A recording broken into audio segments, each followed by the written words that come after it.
Hello there and welcome to the first video I'm recording here in 2024. Today we're going to be looking at Vader's Advance, which is a mock I built.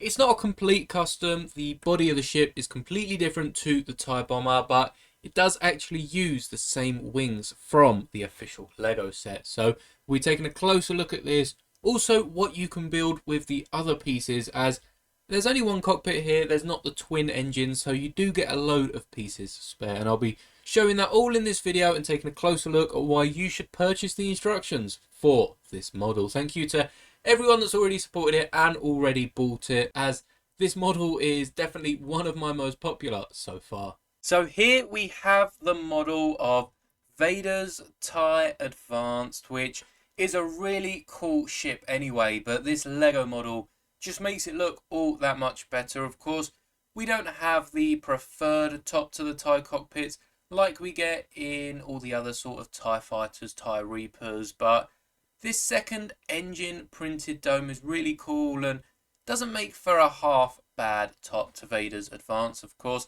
there are quite a few features I'll show off in a minute, but we do have Vader standing on top of his TIE, like when it descends on Malachor in Rebels. I'll put an image up so you know what I'm on about if you haven't watched it, but it's a great show and definitely worth checking out if you've got the time. Of course, in the show, it's much more rounded off, and I think even the wings are slightly curved, so this is built using reference images from A New Hope. I'm not quite sure if we get to see it much apart from then, but Vader does also fit inside the cockpit if you can just squeeze him in there. I've actually modified the cockpit compared to how the TIE Bomber has it. Don't forget to remove his lightsaber, and we'll check out the cockpit in a minute, but it fits in a lot smoother to clothe than the TIE Bomber. I really wanted to have some sort of space to store the lightsaber in the back, but you have to pull the lightsaber apart and it's really just not worth it. So if you really wanted to, there's probably some space underneath you can just hook a little clip and pin it there. But for the accuracy of the model, of course, Vader doesn't pin his active lightsaber outside the ship, though it would be pretty cool just to have a little towel of a lightsaber. So there's nowhere to store the lightsaber, that can just be left to the side as we look at the finer details. And as I said at the start, the wings are straight from the TIE Bomber, nothing new here. So I really like the design. You could probably add another black tile on the top if you really wanted, just to smooth it off a bit, but the wings are really cool. And if you haven't seen my review on the TIE Bomber, or even the short I posted the same day, you can make a nice taco with the wings. It is quite a funny build, but you just invert the wings the opposite way to the way they're meant to be. But as I said, with the cockpit, you can see Vader is sat in there quite snug. There's about the same room as there was with the TIE Bomber. The main difference is this piece right at the front. I've actually taken this from the old speeder that came with the TIE Bomber, and that just stops Vader from falling out and means that if you were to swoosh around the vehicle and the cockpit comes open, then it'd be nice, secure in there. There is even enough room to close the cockpit without any problems. So it's a sturdy build, and as I said, it's accurate to the A New Hope model. So you can see that round bit at the back is as flat as I can make it using the piece restrictions from this set. Now, I'd love to get another Vader's Advance, especially in some sort of Rebels set, and include a Rebels Maul and Kanan, because they're really the only figures we haven't got already in other sets. Perhaps even Zeb Aurelius, though I would like a new X-Wing to come with perhaps him and another pilot like Trapper Wolf, or even the one we saw in the Mando with him.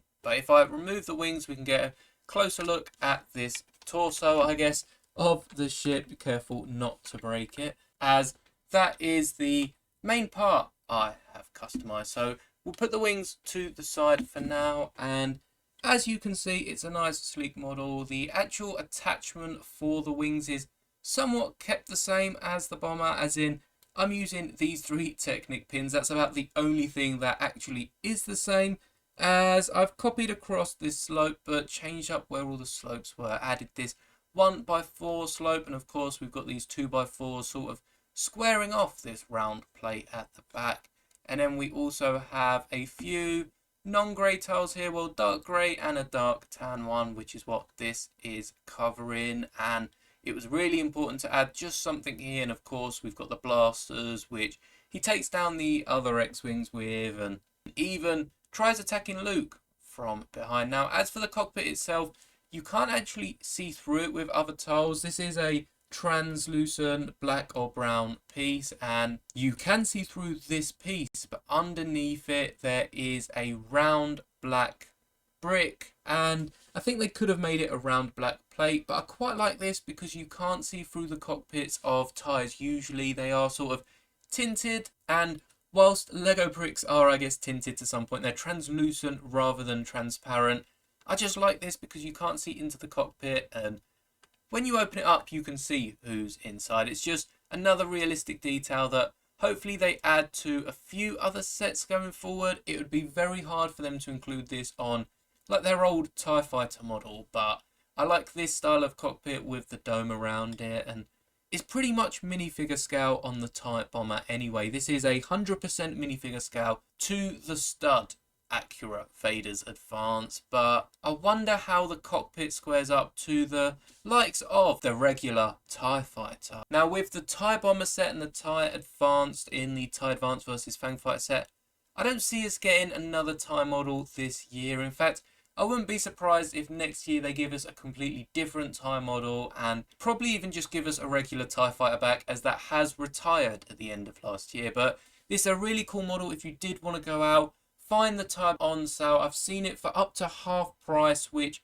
honestly is really good. But if you didn't want to pick up that set, because £60 is a lot if you're paying that extra £20 for a bunch of pieces you won't be using, because these are all the pieces you get spare in the set, and of course you even get all these missiles here and a few pieces I've used to make that tower. You can purchase the bricks off Bricklink, and Rebrickable does help you out. It lists all the bricks you'll need and every brick I've used in the inventory list. So if you do eventually go check it out on Rebrickable, be sure to make sure you've got some of the pieces before ordering, as it does significantly reduce how much you'll be paying. But let's clip back on the wings and take a look at the other build. So we do have this cool speed up. We'll take a look at that in a sec. But first up, we have this weapons rack. We get a ton of missiles in the set, and whilst Vader's Advance might not be using them,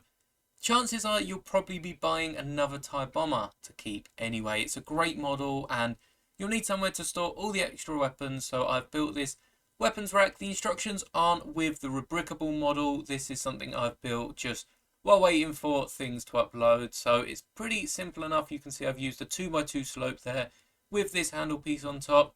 Got the regular bomber holders that were used in the vehicle, and then just 2 clip pieces on the bottom. So I'm sure you can build that from that. If you did want the instructions to these little side builds, let me know and I can whack them on Rebrickable. Same goes for this.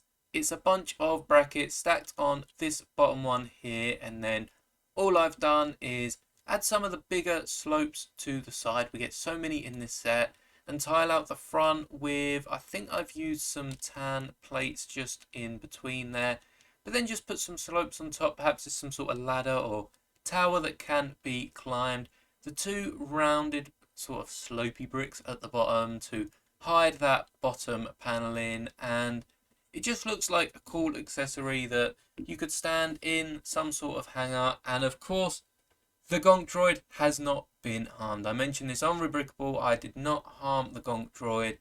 I wasn't taking this apart. At one point, I thought I might have needed the plate or tile on top, but there was another one, thankfully. And because I've not used the stud shooters on this set, it is a bit empty inside. Perhaps that's where Vader can store a spare lightsaber, as you do get a spare hilt with this set. But I wasn't going to pull apart the Gonk Droid. It's an amazing character, and even if I do end up buying another TIE Bomber to display, that Gonk Droid is definitely staying, and just means he has a friend. Now for this speeder, Race alone is of course driving it.